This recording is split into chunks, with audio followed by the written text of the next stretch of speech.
राहुल गांधी देश के सबसे असफल, कुंठित, हताश और निराश नेता हैं। विदेशी धरती पर जाकर कोई देशभक्त नेता राहुल गांधी की तरह बयान नहीं देता, देश विरोधी बयान। केरोसिन छिड़क दिया है। अब देश में उनकी कोई सुनता नहीं है, इसलिए अपनी निराशा और हताशा विदेश में निकाल रहे हैं। ये बयान देके राहुल गांधी ने अपनी देशभक्ति और राष्ट्रनिष्ठा पर ही प्रश्न चिन्ह खड़ा कर दिया है। जब श्री मनमोहन सिंह भारत के प्रधानमंत्री थे, मैं यूएसए की यात्रा पे था। मुझसे एक सवाल पूछा था वहां के पत्रकारों ने कि क्या भारत के प्राइम मिनिस्टर अंडर अचीवर है।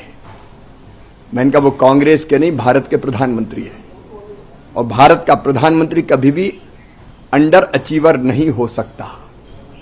हमने कभी भी विदेश में जाके देश की आलोचना नहीं की, लेकिन एक कुंठित व्यक्ति से, हताश और निराश व्यक्ति से और क्या अपेक्षा की जा सकती है। आश्चर्य है, इसी नेता को कांग्रेस के कुछ नेता कांग्रेस के अध्यक्ष बनाने की मुहिम चलाए हुए हैं। फिर तो कांग्रेस का भगवान ही मालिक है। आज माननीय प्रधानमंत्री नरेंद्र मोदी जी ने देश को एक बड़ी सौगात दी है,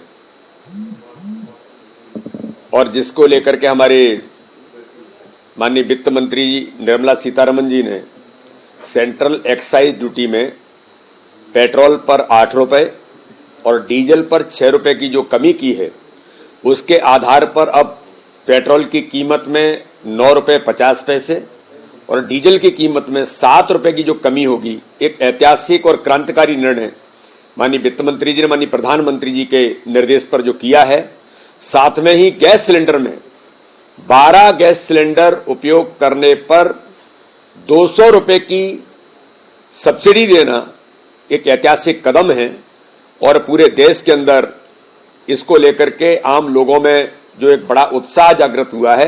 इसलिए मैं माननीय प्रधानमंत्री जी का और माननीय वित्त मंत्री जी का बहुत हृदय से आभार व्यक्त करता हूं और धन्यवाद देते हैं कि उन्होंने एक ऐतिहासिक और क्रांतिकारी जो निर्णय किया है, उससे आम जनता को बड़ी राहत देश के अंदर मिली है।